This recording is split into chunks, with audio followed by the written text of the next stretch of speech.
The transplant coordinator's voice was gentle, but her words hit like a sledgehammer. "I'm sorry, Rachel.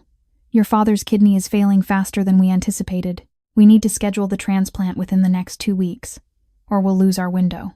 I sat in the hospital conference room, my hands trembling as I gripped my phone.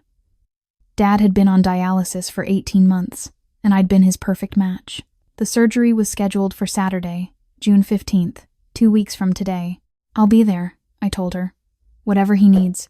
My father, Robert Mitchell, was 62 years old and had been my hero my entire life. He'd raised me and my younger brother, Tyler, alone after Mom died when I was 12. He worked 2 jobs to put us through school, never missed a soccer game, and taught me that family meant showing up, especially when it was hard. I called Tyler immediately after leaving the hospital. "Hey, I just met with Dad's transplant team. Surgery is June 15th. Can you believe it's finally happening?" There was a pause. "June 15th? That's literally 2 weeks away." "I know, but the coordinator said Dad's kidney function is declining rapidly. If we don't do it now, he might not be strong enough later." I heard traffic noise in the background. "Where are you?" "Heading to a client meeting." "Listen, Rachel, about the 15th.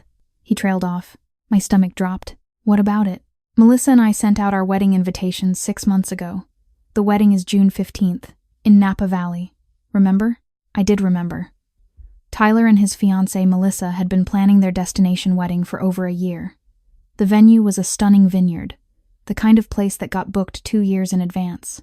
They'd sent elaborate invitations with weekend itineraries, hotel blocks, wine tasting schedules. "Tyler, this is Dad's kidney transplant, the surgery that will save his life." "I know, and that's amazing. But Rachel, we can't just reschedule the wedding. We have 200 guests flying in from across the country. The deposits alone were $60,000. Melissa's family has been planning this for months." I couldn't believe what I was hearing. Dad is having major surgery. He could die without this transplant. And he'll be in recovery, right? In the hospital, with doctors and nurses taking care of him. He won't even know if we're there or not. He'll be unconscious. That's not the point. The point is being there for him, supporting him. "What if something goes wrong?" Tyler's voice took on an edge. "Nothing's going to go wrong. You're catastrophizing. And honestly, Rachel, you've always been overdramatic about Dad. He's going to be fine." Melissa and I have been planning this wedding for over a year. Her parents have 50 relatives flying in from Korea. We can't just cancel because the surgery happens to fall on the same day. Happens to fall? Tyler, Dad didn't choose to have kidney disease. This isn't a vacation we can reschedule. Look, we'll visit him before the wedding, okay? We'll come to the hospital Friday night, wish him well, and then we'll see him after the honeymoon. 2 weeks. He'll barely notice we're gone. I felt like I'd been punched. You're seriously choosing your wedding over Dad's transplant? I'm not choosing anything. Both things are important. But Rachel, be realistic. What are we supposed to do? Tell 200 people the wedding is off? Lose all our deposits? Ruin Melissa's dream day because Dad's surgery got scheduled? Dad's surgery got scheduled because he's dying, Tyler. Don't be dramatic. I'll talk to you later. He hung up. I sat in my car in the hospital parking lot and cried. My little brother, the kid Dad had coached through Little League and taught to drive, was going to miss our father's life-saving surgery for a party. That evening, I called my Aunt Susan, Dad's older sister. She was the family matriarch, the one who organized every Thanksgiving and remembered every birthday. "Rachel, sweetheart, I heard about Robert's surgery. June 15th, right?" "Yes, and Tyler just told me he's not coming because it's his wedding day." Aunt Susan C. Hill. "I know, honey. Tyler called me too. He's in a tough position." "A tough position?" Dad raised him. "Dad is dying. I understand your frustration. But Rachel, you have to see Tyler's side. He spent so much money on this wedding. Melissa's family has been planning for months. Sometimes life throws these conflicts at us, and we have to make difficult choices. This isn't difficult. Dad's transplant is more important than a party. It's not just a party to Tyler. It's his wedding day, the biggest day of his life. And you know your father wouldn't want Tyler to cancel his wedding. Robert would insist Tyler go ahead with his plans. Dad would say that because that's who he is. But that doesn't make it right. Rachel, I think you need to consider what's best for everyone. Your father will have you there, and that's what matters. Tyler will visit before and after. Let your brother have his special day. I couldn't believe what I was hearing. Are you going to the wedding? Another pause. Melissa's mother specifically requested that I give a reading during the ceremony. They asked me months ago. I already confirmed. So you're choosing the wedding over Dad's surgery too. Rachel, that's not fair. I'll visit Robert in the hospital on Friday, and I'll be there Sunday after the wedding. But I made a commitment to Tyler and Melissa. I can't just back out. What about your commitment to your brother? The one who's been sick for 18 months? You're being unreasonable. This isn't black and white. Aunt Susan's voice hardened. Your father wouldn't want you to cause drama over this. He'd want his family to be happy and celebrate Tyler's marriage. Maybe you should think about what Robert would actually want, instead of being self-righteous. She hung up. I spent the next week in a fog. I told Dad about the surgery timeline, and he smiled weakly from his dialysis chair. June 15th. That's Tyler's wedding day. I know, Dad. Is he trying to reschedule? I couldn't lie to him. No. He's going ahead with the wedding. Dad's face fell, just for a moment, before he forced a smile. Well, he should. It's his big day. You can't reschedule a wedding. Dad, you're having a major surgery. He should be here. Rachel, don't make trouble. Tyler has his own life. I'm proud of him. I want him to get married and be happy. Don't guilt him into missing his wedding. But I saw the hurt in his eyes. I saw the way his hands shook slightly as he adjusted his dialysis line. My father was putting on a brave face, but his son's absence was breaking his heart. On June 10th, 5 days before the surgery, I went to Dad's house to help him prepare. I was doing his laundry when I found his laptop open on the kitchen table. The screen showed a group text thread labeled Mitchell Family. I shouldn't have looked. But I did. The messages made my blood run cold. Tyler, just confirmed with the venue. Everything is perfect. Can't wait for you all to see it. Melissa, only 5 more days. I'm so excited I can't sleep. Aunt Susan, the reading I'm giving is so beautiful. I've been practicing all week. Tyler's best friend, Jason. Bachelor party was legendary. Ready to do this thing. Then, a message from Mom's best friend, Carol, who'd been like a second mother to us growing up. Carol. Tyler, honey, I have to ask. Have you thought about your dad's surgery? It's the same day as the wedding. Tyler. We've talked about it. Dad understands. These things happen. Rachel will be with him, and we'll visit before and after. Melissa. My family is flying in from Korea. We can't change the date. Robert would understand. Carol. I just worry about him being alone during such a major surgery. Tyler. He won't be alone. Rachel will be there. And honestly, he'll be unconscious most of the day anyway. It's not like he'll know who's in the waiting room. Aunt Susan. Carol, Robert specifically told me he wants Tyler to go ahead with the wedding. We need to respect his wishes. He wouldn't want Tyler to sacrifice his big day. Melissa. Exactly. Rachel is being difficult about this. But Robert himself said to go ahead. She's creating drama for no reason. Tyler. Rachel has always been like this. Everything is a crisis with her. Dad will be fine. The doctors said the surgery has a 95% success rate. My hands were shaking. I took screenshots of everything, then I kept scrolling. Further back, to May, when the surgery had first been scheduled. Tyler. Fuck. Dad's transplant is June 15. Same as the wedding. Melissa. Can they reschedule it? Tyler. I don't know. Rachel is pushing for this date because his kidney function is getting worse. Melissa. Well, we can't change the wedding. We've already paid for everything. Can't Rachel donate her kidney next month instead? Tyler. I'll talk to her. Maybe we can push it back a few weeks. 3 days later. Tyler. Rachel says the doctors want to do it as soon as possible. Dad's numbers are getting worse. Melissa. That's so inconvenient. Can't they do it the week after? Tyler. I asked Rachel. She's being really stubborn about it. Melissa. Honestly, it's major surgery. He'll be in recovery for weeks anyway. It's not like our being there matters. He won't even remember who was there. Tyler. True. And we'll visit him in the hospital before we leave for Napa. Melissa. Exactly. We'll take photos with him in his hospital bed. That way it'll show we were there for him. I felt sick. They were planning photo ops with my dying father, but it got worse. I found another thread, just between Tyler and Melissa. Melissa. Your Aunt Susan called. She's worried about appearances. What if people judge us for having the wedding on the same day as your dad's surgery? Tyler. Most of the guests don't even know about Dad's kidney disease.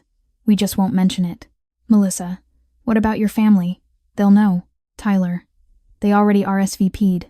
They're not going to skip the wedding. And honestly, if they're that judgmental, that's their problem.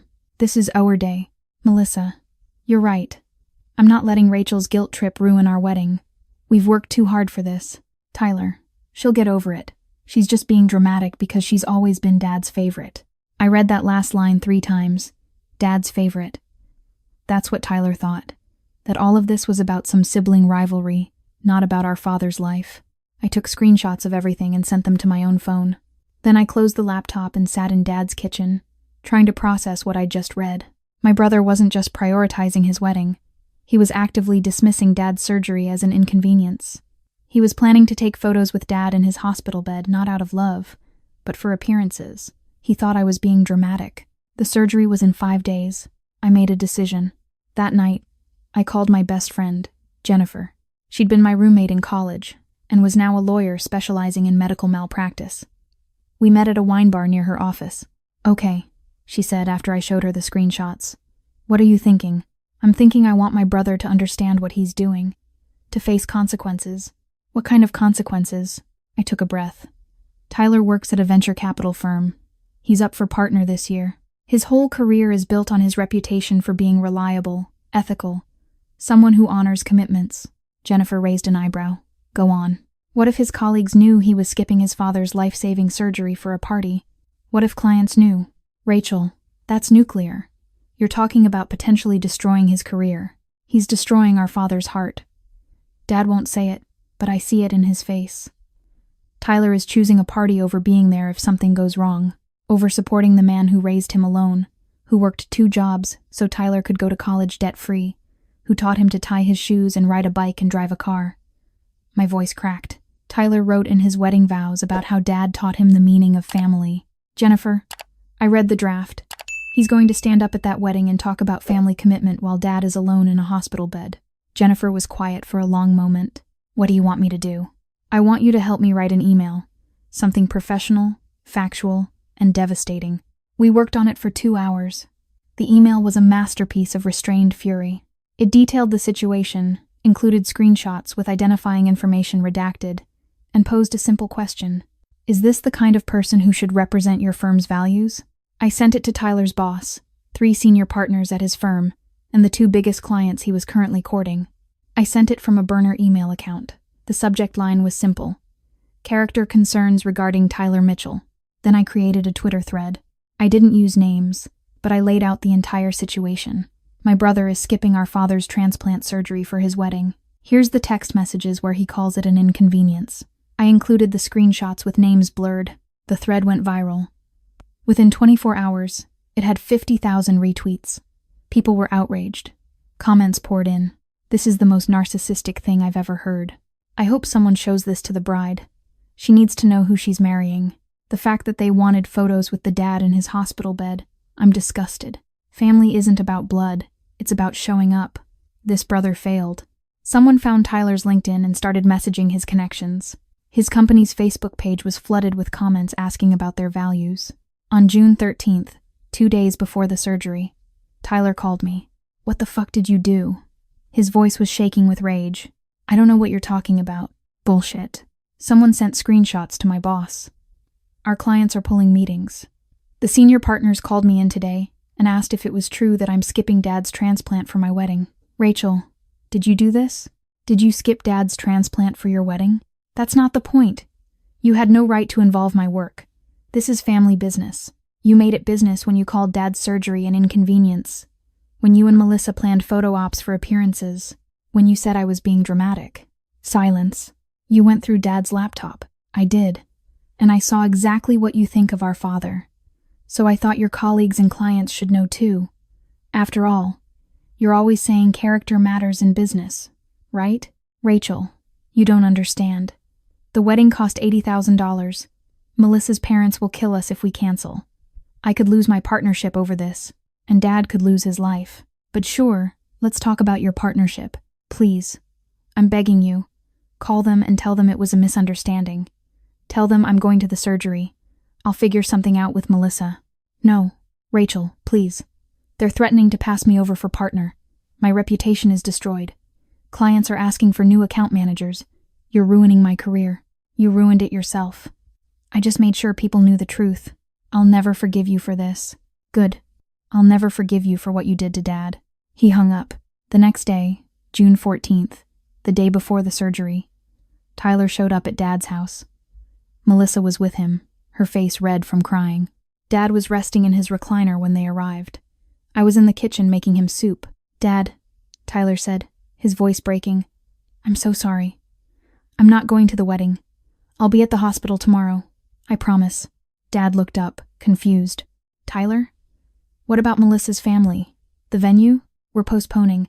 Melissa's parents are upset. But we'll figure it out. You're more important. I should have said that from the beginning. Melissa nodded, wiping her eyes. I'm so sorry, Robert. We were selfish. We should have rescheduled the moment we found out about the surgery.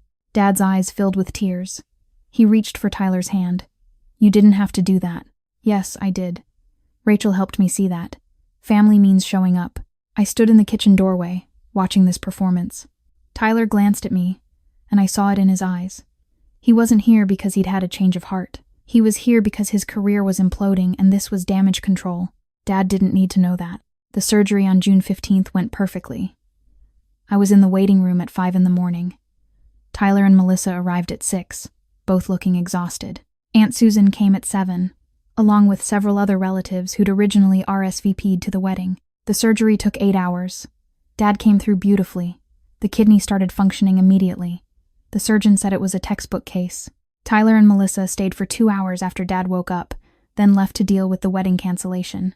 Refunds, venue negotiations, apologizing to 200 guests. I heard later that the venue kept all their deposits. $60,000? Gone. Melissa's parents were furious. Several relatives were angry about the last-minute cancellation. Tyler's firm put his partnership vote on hold pending a character review. 2 of his major clients moved to different account managers. I felt no guilt. 2 weeks later, Dad was home and recovering well. I was changing his bandages when he said, Rachel, did you have something to do with Tyler canceling the wedding? I met his eyes. Would you want to know if I did? I raised you to be honest. Then yes. I made sure people knew what Tyler was planning. I made sure there were consequences for abandoning you. Dad was quiet for a long time. That was cruel. So was choosing a party over your surgery. Rachel, Tyler is your brother, and you're my father. The man who sacrificed everything for us. I wasn't going to let him break your heart and face no consequences. He lost so much money. His reputation is damaged. Good. Maybe he'll learn that some things matter more than money and reputation. Like being there for the people who raised you. Dad sighed. I don't want you kids fighting because of me. We're not fighting because of you. We're fighting because Tyler showed me exactly who he is, and I decided I didn't want that person in my life. 3 months later, Tyler and Melissa rescheduled their wedding for October. It was a small ceremony at a local venue. Nothing like the Napa extravaganza they'd planned. They invited 50 people instead of 200. They didn't invite me. I didn't care. Dad recovered fully. His new kidney functioned perfectly. 6 months post-surgery, his doctor said his numbers were the best they'd been in 5 years. Tyler got passed over for partner. He stayed at the firm, but his trajectory changed. He was no longer the golden boy, the rising star. He was the guy who almost skipped his dad's transplant for a party. I heard through Aunt Susan that he and Melissa were in marriage counseling. The stress of the wedding cancellation and the financial loss had strained their relationship. Melissa apparently resented that Tyler had caved to the pressure instead of standing by their original plans. I ran into Tyler once, at Dad's house during Christmas dinner. We were civil for Dad's sake, but we didn't speak beyond pleasantries. He asked me to pass the potatoes. I passed the potatoes. That was the extent of our relationship. Some people told me I went too far, that I was vindictive, that I should have let Tyler make his own choices and face natural consequences, not orchestrate his downfall. But I remembered Dad's face when Tyler first said he wasn't coming. I remembered those text messages calling the surgery an inconvenience. I remembered the casual cruelty of planning photo ops with a dying man for appearances, and I felt nothing but peace. My therapist asked me once if I regretted what I'd done. No, I said. I regret that it was necessary. I regret that my brother valued money and appearances more than my father's life. But I don't regret making sure he faced consequences for that choice. She nodded. Some people think forgiveness is mandatory. That family means accepting anything. Family means showing up, I said. My father taught me that. He showed up for Tyler and me every single day of our lives. Tyler had one day where it mattered most, and he chose a party. So I made sure that choice cost him something. Do you think he learned anything? I don't know. And honestly, I don't care anymore. He's not my brother. Not in any way that matters. A year after the surgery, Dad and I were having coffee on his back porch. His kidney was functioning perfectly. He'd started gardening again, something he couldn't do during dialysis. "I'm proud of you, Rachel," he said suddenly. "For what?" "For being there. For showing up. I know what you did for Tyler wasn't easy. It was necessary. Maybe. But it took courage. You stood up for what was right, even when it cost you your relationship with your brother." "He cost me that relationship, Dad, not me." Dad smiled. "You sound like your mother. She never backed down when she believed in something. I hope I made her proud." "You did. You make me proud every day." We sat in comfortable silence, watching the sun set over his garden. Inside, my phone buzzed with a text from Jennifer inviting me to dinner. I had friends, a good job, a father who was healthy and thriving. I'd lost a brother, but I'd kept my integrity. Some people would call me the villain in this story, the sister who destroyed her brother's career and ruined his wedding out of spite. But I knew the truth. Tyler destroyed himself the moment he called our father's life-saving surgery an inconvenience. I just made sure the world knew it, and I'd do it again in a heartbeat. Because family isn't about blood, it's about showing up. And when it mattered most, I was the only one who did.